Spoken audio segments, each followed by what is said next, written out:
కరుగుతున్న ఉప్పు రైతుల ఆశలు కడలి పాలవుతున్నాయి. మడుల్లో కష్టాల సాగుతో కుస్తీ పడుతున్నా నిత్యం దోపిడీకి గురవుతూనే ఉన్నారు. కష్టానికి తగ్గ ప్రతిఫలం లేదు. ప్రభుత్వం నుంచి ఆదరణ లేదు.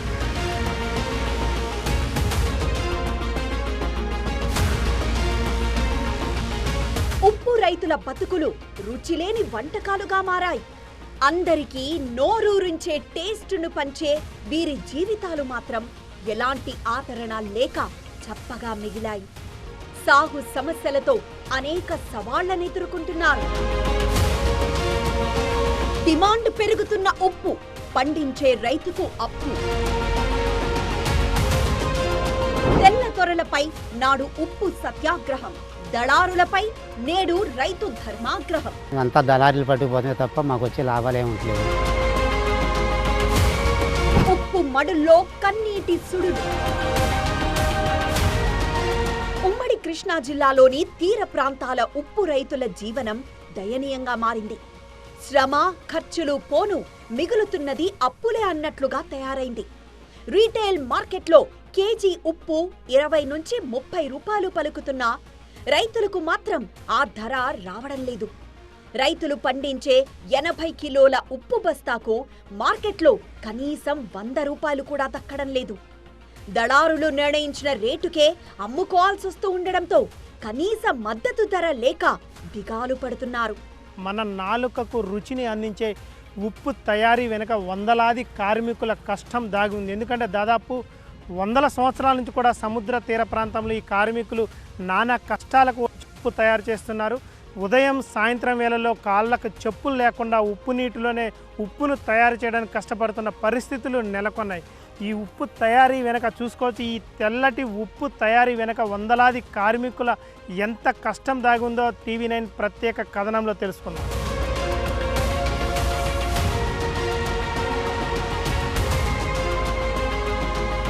తరతరాలుగా ఈ వృత్తినే నమ్ముకున్న వీరి జీవితాల్ని చూస్తే మాత్రం కళ్లల్లో నీళ్లు తిరుగుతున్నాయి.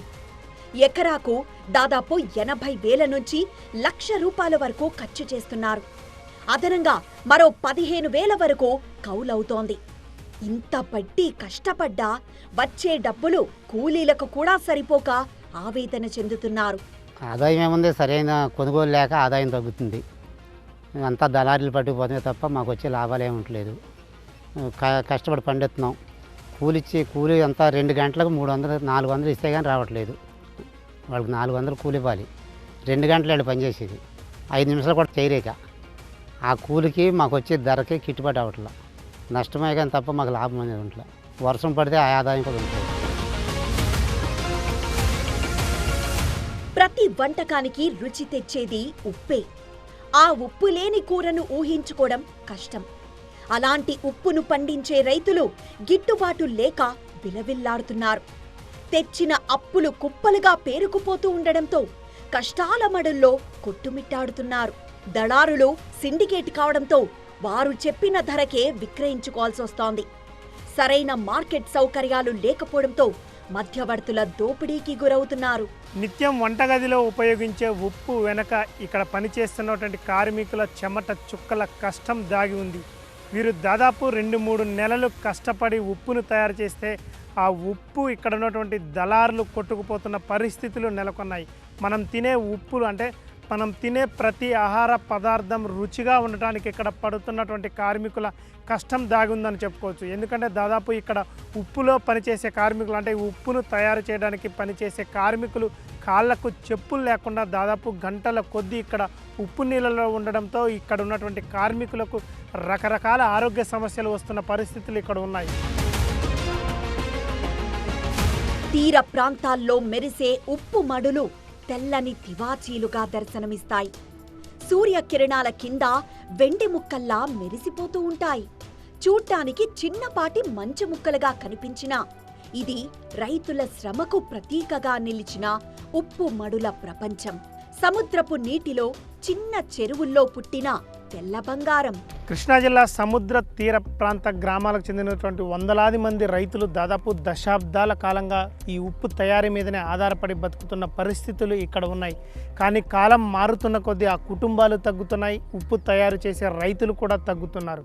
ఎందుకంటే గతంలో చూసుకుంటే మాత్రం ఇటు సముద్ర తీర ప్రాంతం మొత్తం కూడా ఉప్పు తయారీ కేంద్రంగానే ఉండేది. కానీ కాలం మారుతున్న కొద్దీ ఇక్కడ ఇటు మడాడువులతో పాటు ప్రభుత్వ భూమిని కూడా ఆక్రమించి ఇటు రొయ్యల చెరువులు, చేపల చెరువులు చేస్తుండడంతో అందులో నుంచి వచ్చే మంచినీరు మొత్తం కూడా ఉప్పు చెరువులో కలుస్తున్న కారణంగా ఉప్పు యొక్క దిగుబడి తగ్గుతుందని మాత్రం ఇక్కడ ఉన్నటువంటి రైతులు ఆవేదన వ్యక్తం చేస్తున్నారు. సాధారణంగా ఉప్పు తయారీ ఎంతో శ్రమతో కూడుకున్న పని. రైతులు తీవ్రంగా శ్రమటోడిస్తే కాని ఉప్పు తయారు కాదు. తీరా కష్టపడితే అమ్మబోతే అడవి, కొన్నబోతే కొరవి అన్నట్లుగా తయారైంది దుస్థితి. పంట వేసే సమయంలో పెట్టుబడి పెట్టేందుకు ముందుకొస్తున్న దళారులే పంట చేతికొచ్చే సమయానికి తక్కువ ధరకు తీసుకొని రైతులను నట్టేట ముంచుతున్నారు. పథకం ప్రకారం దళారులు ముందుగానే ఒప్పందం చేసుకుంటున్నారు. మార్కెట్లో ధర ఉన్నా లేకున్నా వాళ్ళు చెప్పిన ధరకే అమ్ముకోవాల్సి వస్తూ ఉండడంతో రైతులు నానా అగచాట్లు పడుతున్నారు. దళారులు వాళ్ళు బాగుపడడానికే మరి, అంతే కదా. ఇప్పుడు మనం తీసి కష్టపడి పోగెడితే కానీ వాళ్ళు వచ్చి పట్టుకెళ్తారు, రేటు తగ్గించేస్తారు. దళారులకు అమ్ముతారు, వాళ్ళు ఎక్కడ అమ్ముతారు? ఈ చెరువులకి లేదా ఫ్యాక్టరీలకి వాటికి వెళ్ళిపోతూ ఉంటుంది. అది వాళ్ళకి లాభమే మరి, వాళ్ళకి లాభం లేకుండా చేయరు కదా. బయట రేటు ప్యాకింగ్ ఉప్పు రేట్ ఎక్కువ ఉంది, రేట్ ఎక్కువ ఉంటుందని మరి మాకు రాదు ఆ రేటు, మాకెవరు. ఉప్పు నీళ్ళకి నడువు నొప్పులు, కాళ్ళ నొప్పులు అన్నీ వచ్చేస్తాయండి. కాళ్ళ నొప్పులు, మోకాళ్ళ నొప్పులు, చేతుల నొప్పులు, ఇగో కాళ్ళకి పొక్కులు, వాటిల్లో ఉప్పు నీళ్ళు కాలిపోయి నీళ్ళు నీరసం కూడా వచ్చేద్దండి. అలాగైనా మేము చేసుకుంటామండి, మా బిడ్డలకే చదివించుకుంటా. కానీ ఏం చేస్తాము, చదువులు కూడా వాళ్ళకి కూడా రావాలని మా బిడ్డలు చదివించుకుంటా కూడా అదే పని. సముద్రపు నీరు ఉప్పు నీటి సరస్సుల ఉత్పత్తికి ప్రధాన వనరులు. దేశవ్యాప్తంగా 7.47 లక్షల ఎకరాల్లో ఉప్పు సాగవుతూ ఉండగా గుజరాత్ మొదటి స్థానంలో ఉంది. ఆ తర్వాత స్థానాల్లో తమిళనాడుతో పాటు ఆంధ్రప్రదేశ్ వంటి రాష్ట్రాలున్నాయి. ఏపీలో 974 కిలోమీటర్ల తీర ప్రాంతంలో దాదాపు 20,000 ఉప్పు కొఠారులున్నాయి. జనవరి నుంచి జూన్ వరకు ఉప్పు ఉత్పత్తికి మంచి కాలం. వేడి ఎక్కువగా ఇవ్వటం వల్ల, అంటే ముఖ్యంగా ఎండాకాలంలో ఈ నీటిని పోర్టు ద్వారా వచ్చే, అంటే సముద్రం నుంచి పోర్టు ద్వారా వచ్చే నీటిని ఉప్పు చెరువులోకి మళ్లించడం ద్వారా ఇటు ఏప్రిల్ మే నెలలో ఎక్కువగా వచ్చే వేడి ద్వారా వీటిని వేడి చేయటం వల్ల ఉప్పు స్ఫటికలుగా తయారవుతాయి. ఆ ఉప్పు స్ఫటికలను కార్మికులు ఉప్పుగా సేకరించి ఇక్కడ ఉన్నటువంటి దళారులకు అమ్ముతారు.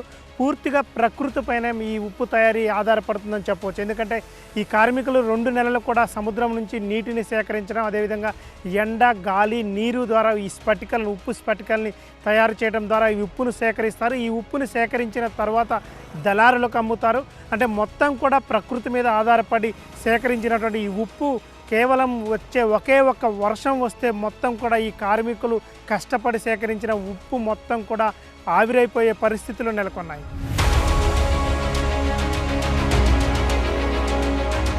ఉప్పు పరిశ్రమపై ఆధారపడి వేలాది కుటుంబాలు ఉపాధి పొందుతున్నాయి.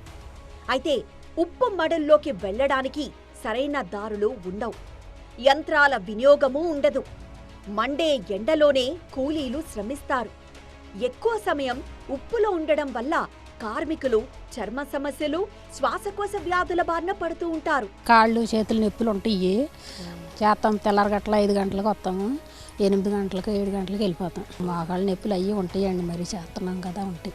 కాళ్ళకి సాక్స్లు ఉంటాయి కదండి, మా బూట్ల కింద వేసుకుని అలాంటివి వేసుకుంటారు.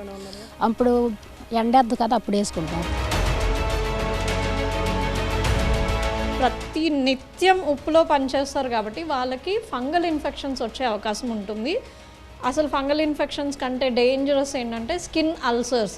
ముఖ్యంగా పాదాలతో పనిచేస్తూ ఉంటారు కాబట్టి మోకాల నొప్పులతో పాటు పాదాల్లో అల్సర్స్ అనేవి ఫామ్ అవుతాయి అన్నమాట. ఈ అల్సర్స్ వల్ల మళ్ళీ ఇన్ఫెక్షన్స్ అనేవి బాడీలోకి వెళ్తాయి. సో అల్సర్స్ వల్ల చాలా ప్రాబ్లమ్స్ వస్తాయి. ఈ స్కిన్ ప్రాబ్లమ్సే కాకుండా ఊపిరితిత్తుల్లో ప్రాబ్లమ్స్, కళ్ళల్లో ప్రాబ్లమ్స్, ఇవన్నీ డేంజరస్ ఆక్యుపేషనల్ హెల్త్ హజార్డ్ అంటారు.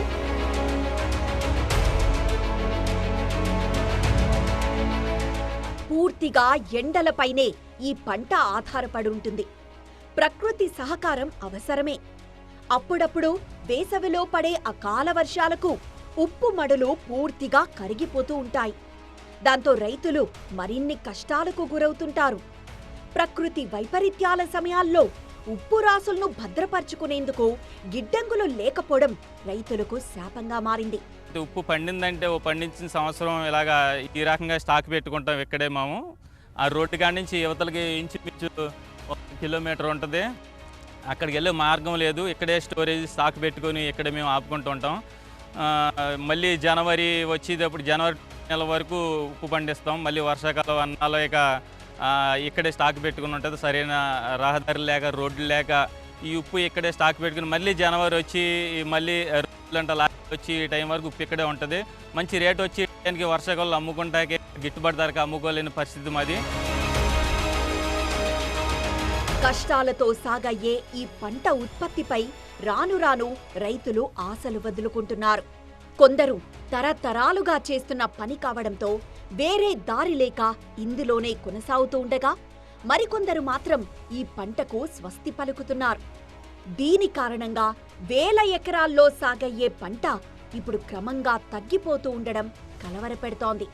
ప్రస్తుతం మనం సముద్ర తీర ప్రాంతంలోని ఉప్పు తయారు చేసే దగ్గర ఉన్నాం. ఇక్కడ ఉప్పు తయారు చేసే కొఠారీల పరిస్థితి ఒకసారి తెలుసుకుందాం. ఎందుకంటే దాదాపు గంటల తరబడి ఈ ఉప్పు నీళ్ళలో ఇక్కడ ఉండాల్సిన పరిస్థితి నెలకొంది. చూసుకోవచ్చు విజువల్స్లో ఉప్పును మొత్తం కూడా ఇక్కడ ఒక చెక్కతో చేసినటువంటి ఒక స్టాండ్ లాంటి దాంతో ఉప్పును మొత్తం కూడా ఒక వైపునకు లాగుతుంటారు. దాదాపు 2-3 గంటల వరకు కూడా ఇక్కడ ఈ నీళ్ళలోనే ఉండి ఉప్పును మొత్తం కూడా పక్కకు లాగే పరిస్థితులు నెలకొన్నాయి.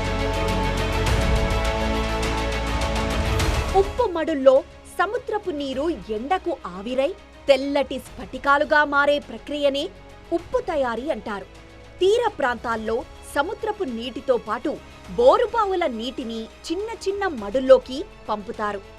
దీన్నే గంజేరు అంటారు. కొద్ది రోజులకు ఆ నీరు ఎండా గాలికి ఆవిరైపోతుంది.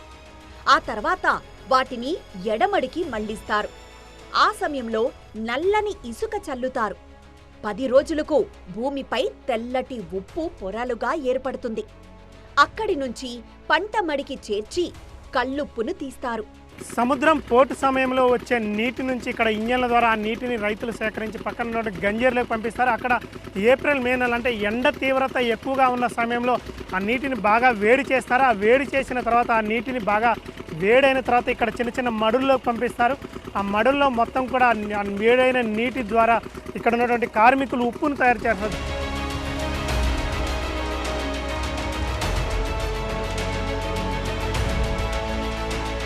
ఉప్పు సాగులో అనేక ప్రక్రియలుంటాయి. సముద్ర తీరంలో వేసిన బోర్ల సహాయంతోనూ చేస్తూ ఉంటారు. ఒక్క రోజులో జరిగే ప్రక్రియ కాదిది. రోజుల తరబడి సూర్యుడి కిరణాల కోసం ఎదురు చూడాలి. మడులను సిద్ధం చేయడమే కష్టమైన పని అనుకుంటే, ఉప్పు నీటిలో వేసిన బంకమట్టిని గట్టిగా చేయడానికి కూలీలతో తొక్కిస్తారు.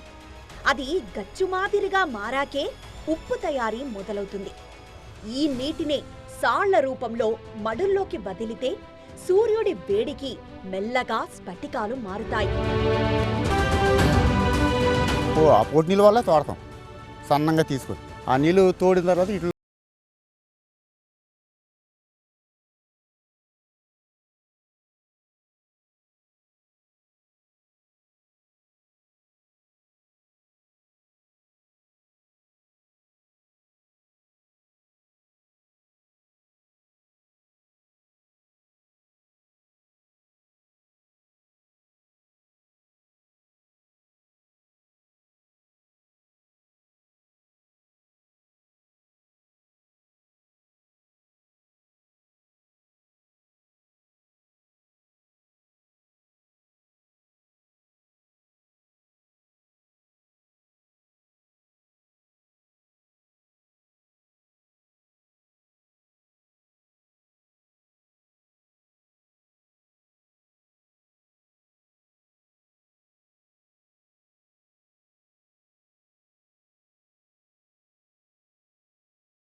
చివరికి పంట అమ్మకాలు చేపట్టే సమయానికి ధరలు పడిపోయి అప్పులకు తోడు వడ్డీలే మిగులుతాయని ఆవేదన వ్యక్తం చేస్తున్నారు. కొందరు స్వార్థపరులు ఏం చేశారంటే రైతులు మొబ్బు పెట్టి భూమిని ఆక్కో చెరువుల కింద తీసుకుంటే వల్ల రైతులు అంతా కాడ కనుమరుగైపోతుంది. భూములన్నీ కాడ చలాచందలు అయిపోతున్నాయి. మనకి పండే పంటను కాడ మధ్యవర్తి దళారీలు వ్యాపారం మా రేటుకు రానికుండా వాళ్ళు తక్కువ రేటు కొనటం, రైతులను ఇబ్బంది పెడతాం కాడ జరుగుతుందన్న మేము చాలాసార్లు కాడ అధికారుల దృష్టికి తీసుకెళ్ళాము. అధికారులు కాడ పట్టించుకోవట్లేదు. పండే టైంకి నీళ్ళు అందవక, పండని టైంకి నీళ్ళు వచ్చే టైం ఉపాయం వర్షాలు పడక మేము ఇబ్బంది పడతామన్నా. ఇక్కడ పండించుకుంటున్నాం కానీ మాకు నీళ్ళు తోడుకుంటానికి కానీ ఇంజనీర్లకు కానీ ఇబ్బంది. మాకు కరెంట్ ఒకటి, మాకు రోడ్డు ఒకటి కావాలండి. మాకు అక్కడి నుంచి ఈ ఉన్న ఉప్పు వర్షం పడితే ఇక్కడే ఉండిపోద్ది. వర్షాకాలంలో రేటు వెళ్తుంది. ఇప్పుడేమో రేటు తక్కువకి వెళ్తుంది. పంట వచ్చినప్పుడు రేటు ఉండదు, ఇప్పుడేమో రేటు ఉండదు, అప్పుడు రేటు ఉంటుంది. అప్పుడు వెళ్తానికి దారి ఉండదు. ఉమ్మడి కృష్ణా జిల్లాలోనే కాదు, మిగతా జిల్లాల్లోనూ ఇదే పరిస్థితి ఉంది. నవరుచులు అందించే ఉప్పు రైతులకు అప్పులే మిగులుతున్నాయి. దీంతో చాలా మంది రైతులు, కూలీలు ఉన్న ఊర్లో బతకలేకపోతున్నారు. కొన్ని చోట్ల వేరే పంటల వైపు మళ్లుతూ ఉంటే మరికొన్ని చోట్ల కూలీలుగా వలసపోతున్నారు. రైతుకి ఎంత పొద్దుత్తమానం కష్టపడి పండించినా ఆ రైతుకి లాభం ఉంటలే. లాభం ఉండిపోయేసరికి గతంలో 94కి ముందు అందరూ ఉప్పే పండించేవాడు. 94 తర్వాత రైతుకి ఏం మిగలపోయేసరికి ఏమైందంటే ఈ కొటారి లాభసాయకంగా లేదు అని చెప్పి ఇంకా అలా వదిలేసి కొంతమంది ఆక్వాకల్చరీ చేసుకోవటం లేదు, వాళ్ళు కూడా చేయలేక మళ్ళా వలసలో వెళ్ళిపోయి మద్రాసు అటు వెళ్ళి బతికే పరిస్థితి 94కి ముందు ఎలా ఉందో ఇప్పుడు అట్లాగేనే. వాతావరణం అనుకూలించకపోవడం, రైతులు ఆసక్తి చూపకపోవడంతో ఉప్పు ఉత్పత్తి తగ్గుముఖం పడుతోందన్న ప్రచారం ఉంది.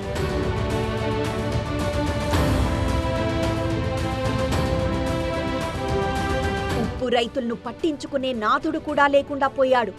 దీంతో ఉప్పు కయ్యలకు పెడుతున్న పెట్టుబడులు రాక చాలా మంది రైతులు ఆక్వా సాగు వైపు అడుగులు వేస్తున్నారు. ఉప్పు మడుగులను చెరువుగా మార్చుతున్నారు. ఒకేసారి లాభాలొస్తూ ఉండడంతో చేప, రొయ్యల సాగుకే మక్కువ చూపుతున్నారు. కృష్ణా జిల్లా సముద్ర తీర ప్రాంత గ్రామాలకు చెందినటువంటి వందలాది మంది రైతులు దాదాపు దశాబ్దాల కాలంగా ఈ ఉప్పు తయారీ మీదనే ఆధారపడి బతుకుతున్న పరిస్థితులు ఇక్కడ ఉన్నాయి. కానీ కాలం మారుతున్న కొద్దీ ఆ కుటుంబాలు తగ్గుతున్నాయి, ఉప్పు తయారు చేసే రైతులు కూడా తగ్గుతున్నారు. ఇప్పటికైనా ప్రభుత్వం తమను గుర్తించి ఆదుకోవాలన్న డిమాండ్ రైతుల నుంచి వినిపిస్తోంది. ఉప్పు సాగును పూర్తి స్థాయి పంటగా గుర్తించాలని కోరుతున్నారు. ఆ గుర్తింపు లేకపోవడంతో రాయితీలు, రుణాలు అందకుండా పోతున్నాయని వాపోతున్నారు. వీటన్నింటినీ దృష్టిలో పెట్టుకొని గిడ్డంగులు, మార్కెట్ సౌకర్యాలు కల్పిస్తే మధ్యవర్తుల దోపిడీ నుంచి బయటపడగలమని విజ్ఞప్తి చేస్తున్నారు. ఉప్పు ఉత్పత్తిలో భారత్ ప్రపంచంలోనే 3వ స్థానంలో ఉంది. ఒకప్పుడు లక్షల టన్నుల్లో ఉండే ఉత్పత్తి ప్రస్తుతం ప్రతి ఏటా 3 కోట్ల మెట్రిక్ టన్నుల ఉప్పును ఉత్పత్తి చేస్తోంది.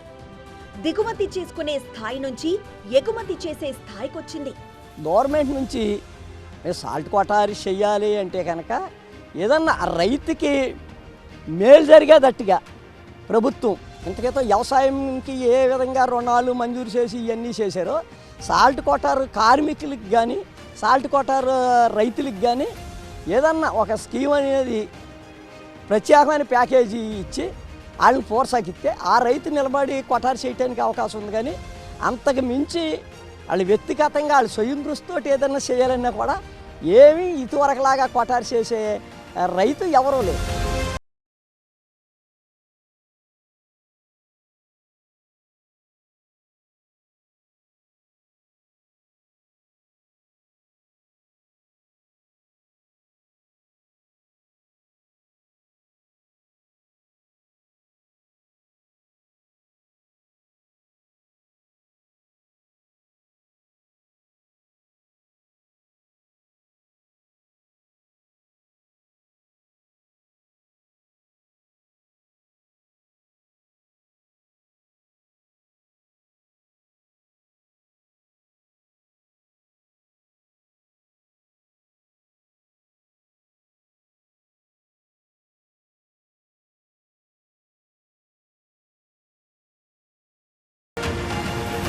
మనం ప్రతిరోజు ఉపయోగించే ఉప్పు వెనక ఉప్పు రైతుల చెమట చుక్కలు దాగి ఉన్నాయి. కానీ ఆ ఉప్పు రైతులకు ఇటు ఆహార భద్రత లేదు, అదేవిధంగా ఆరోగ్య భద్రత కూడా లేదు.